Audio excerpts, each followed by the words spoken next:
आज हम छठी क्लास की संस्कृत की पुस्तक दीपक के प्रथम भाग के पाठ 9 का अभ्यास कर रहे हैं और आज हम उससे आगे का पाठ का अभ्यास करेंगे। तो आइए, पेज नंबर 104 है ये आपका। यहाँ देखिए इकारांत स्त्रीलिंग शब्द दिए गए हैं।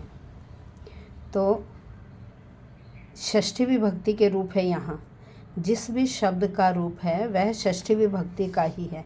तो सबसे पहले देखिए इकारांत स्त्रीलिंग नदी है। नदी षष्ठी बनता है नद्याः नद्योः नदीना। देवी का बनता है देव्याः देव्योः देवीना। ठीक है, अब हम चलते हैं अकारांत नपुंसक पे। पुस्तक, उद्यान, फल, भोजन, इन सब के रूप एक जैसे चलते हैं। ये अकारांत नपुंसक है। इन शब्दों के अंत में अ है, इसलिए इन्हें अकारांत कहा जाता है। जिनके अंत में ई है उन्हें इकारांत, जिनके अंत में बड़ी है वो ईकारांत। ठीक है, तो ये अकारांत नपुंसक हैं। तो देखिए षष्ठी में क्या रूप बनता है, पुस्तकस्य पुस्तकयोः पुस्तकानां। ठीक है, पुष्प का बनेगा पुष्पस्य पुष्पयोः पुष्पानां। उद्यान का उद्यानस्य उद्यानयोः उद्यानानां। फल का फलस्य फलयोः फलानां। भोजन का भोजनस्य भोजनयोः भोजनानां। इसके बाद ये सर्वनाम शब्द है। अस्मद सर्वनाम शब्द है, युष्मद सर्वनाम शब्द है, तत् भी सर्वनाम शब्द है। तत् के देखिए कुछ ऐसे शब्द हैं जिनके पुल्लिंग, स्त्रीलिंग और नपुंसक तीनों लिंगों में रूप चलते हैं। लेकिन अस्मद और युष्मद ऐसे सर्वनाम शब्द हैं जिनका एक ही लिंग में रूप चलता है। ठीक है, अलग अलग से रूप नहीं चलते। अब देखिए अस्मद षष्ठी, अस्मद होता है मैं, तो षष्ठी में क्या रूप बनता है,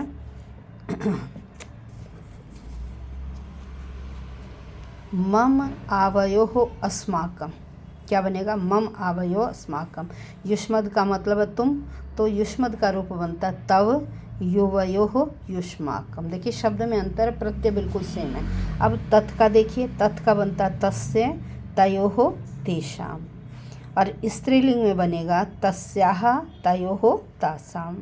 ठीक है, पुल्लिंग में जैसे बालक षष्ठी क्या बनता है, बालकस्य बालकयोः बालकेषां, तो ऐसे ही तस्य तयोः तेषां। और रमा षष्ठी में बनता है रमायाः रमयोः रमानां, तो तस्याः तयोः तासां। अब तत् नपुंसक देखिए,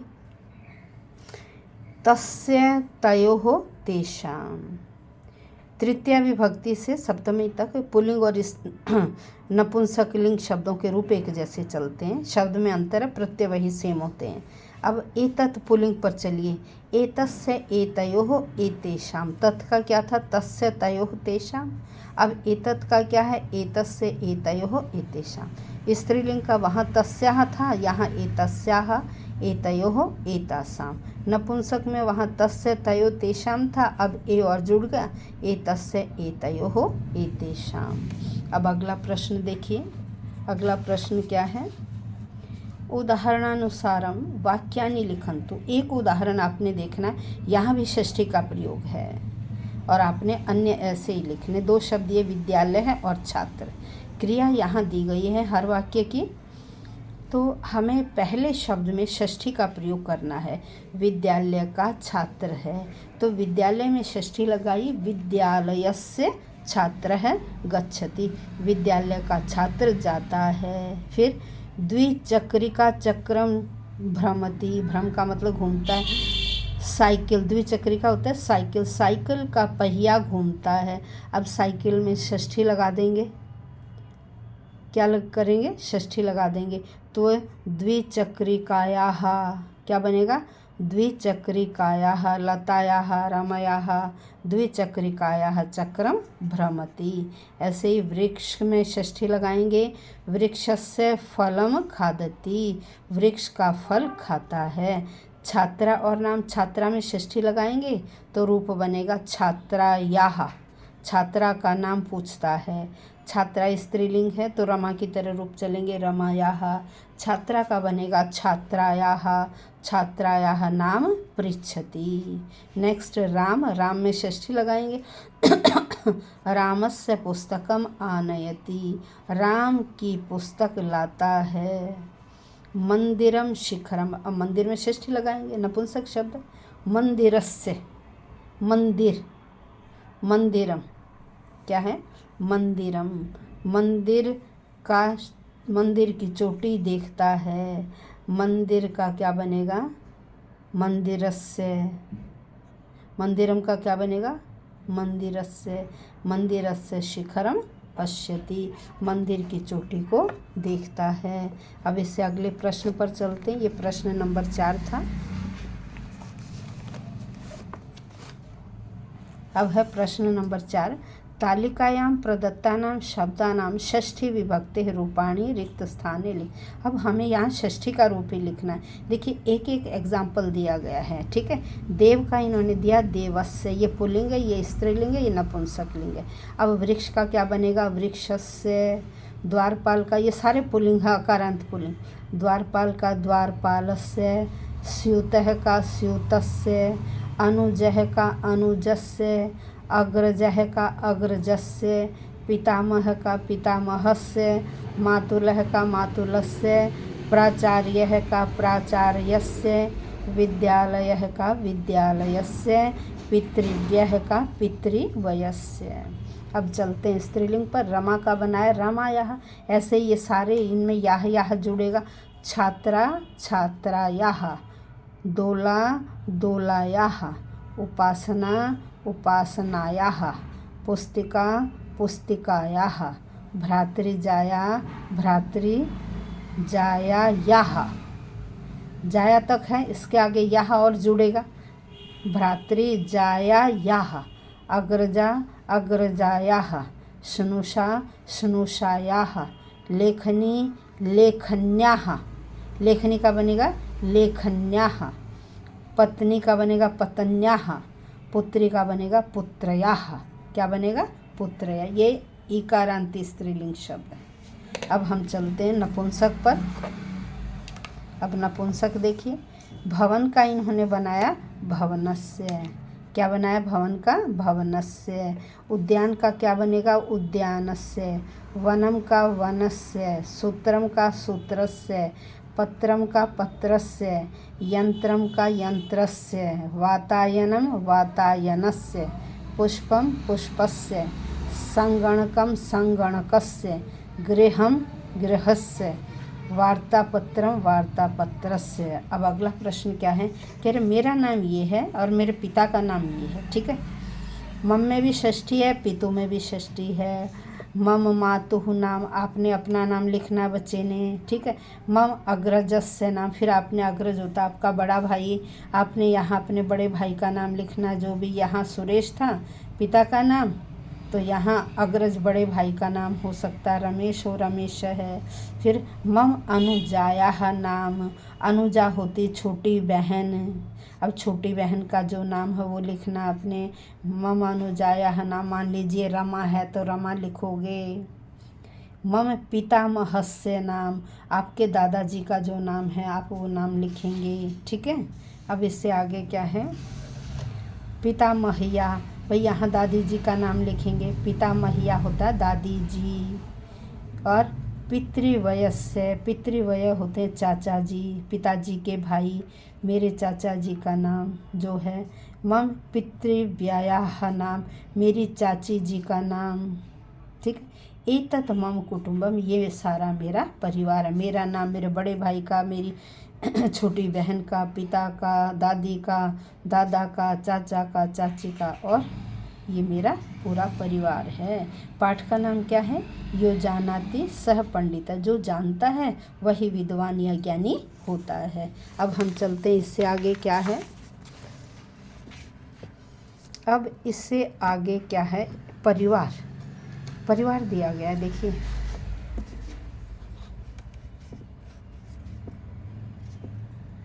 परिवार, ठीक है।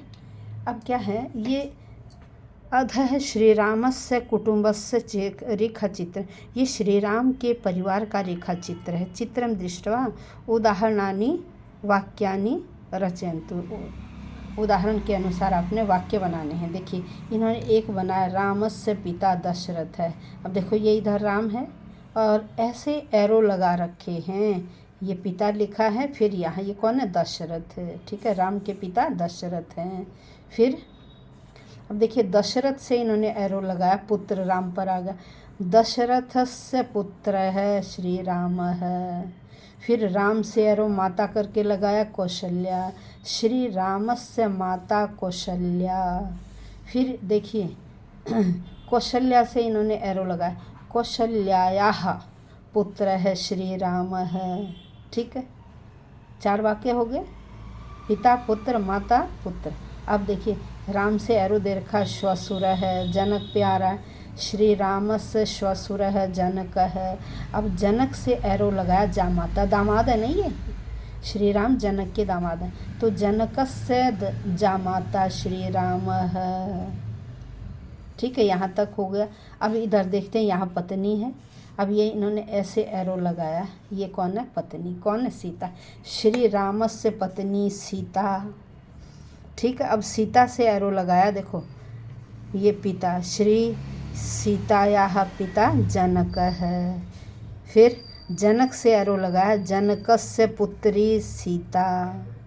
फिर सीता से एरो श्वशुरु, श्वशुरु होता सास, सीतायाः श्वशुरु कौशल्या, सीता की सास कौशल्या। देखो एरो, फिर एरो कौशल्या। ठीक, अब कौशल्या से एरो लगाया, कौशल्यायाः शनुषा, कौशल्या की पुत्री कौन है, सीता। फिर सीता से एरो लगाया, श्वशुर, सीतायाः श्वशुर, सीता के ससुर दशरथ है, दशरथ है। फिर दशरथ, दशरथस्य क्या है, कौशल्याः शनुषा होते पुत्रवधू, कौशल्या की पुत्रवधू, भाई लड़के की बहू है, इसे शनुषा बोला जाता है। कौशल्या की पुत्रवधू सीता, ऐसे ही दशरथ की शनुषा पुत्रवधू सीता। क्लियर हो गया ये इतना ऊपर का। अब नीचे चलते हैं, नीचे क्या है, अब नीचे देखो, सीता से एरो लगा रखा राम की तरफ, सीतायाः पति, सीतायाः पति श्री राम है। ठीक, अब देखिए, अब सुनैना कौन थी, सीता की माँ थी, सुनैना सीता की माँ। अब देखो यहाँ से एरो लगाया, सुनयनायाः पुत्री सीता, सुनयनायाः पुत्री सीता, ये एरो। अब सीता से एरो लगाया, माता, सीतायाः माता सुनयना, सीता की माता सुनयना। अब ये देखो यहाँ से एरो लगाया, लक्ष्मण है भ्रातृजायाः, लक्ष्मणस्य भ्रातृजाया सीता, लक्ष्मण की भाभी कौन, सीता। अब सीता से लगाया देवर, सीतायाः देवर है, लक्ष्मण है, सीता का देवर लक्ष्मण। अब नेक्स्ट कौन है, लव। अब लव से एरो लगाया, माता करके सीता को, लवस्य माता सीता। अब सीता से एरो, सीतायाः पुत्र है, लव है। ठीक है, अब इधर चलते हैं। अब यहाँ देखिए, यहाँ श्री राम से श्वशुरु सास, श्री रामस्य श्वशुरु सुनैना, श्री राम की सास सुनैना। अब सुनैना का दामाद है ये, सुनैनायाः जामाता श्री राम है। नेक्स्ट श्री राम से अनुज की ओर लगा, श्री रामस्य अनुज है, लक्ष्मण है। अब लक्ष्मण से श्री राम की ओर, लक्ष्मण से अग्रज, अग्रज होता बड़ा भाई, लक्ष्मण से अग्रज है, लक्ष्मण का बड़ा भाई श्री राम है। फिर श्री राम से पुत्र को किया, श्री राम से पुत्र है, लव है। अब यहाँ से इस तरफ किया, लव से पिता श्री राम है।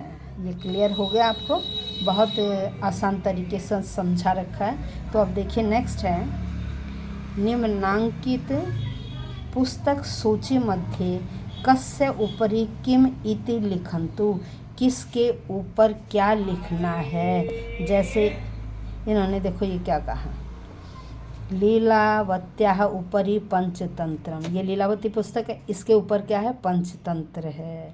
फिर भगवद गीता के ऊपर लीलावती, इसी तरह से ऐसे आपने सारा ये लिखना है। लीलावत्याः उपरि पंचतंत्रम अस्ति, फिर भगवद्गीतायाः उपरि लीलावती अस्ति, फिर रामायणस्य उपरि श्रीमद्भगवद्गीता अस्ति, फिर हितोपदेशस्य उपरि रामायणम् अस्ति, योगशास्त्रस्य उपरि हितोपदेशः अस्ति, रघुवंशस्य उपरि योगशास्त्रमस्ति, मनुस्मृतेः उपरि रघुवंशम् अस्ति, अमरकोशस्य उपरि मनुस्मृतिः अस्ति,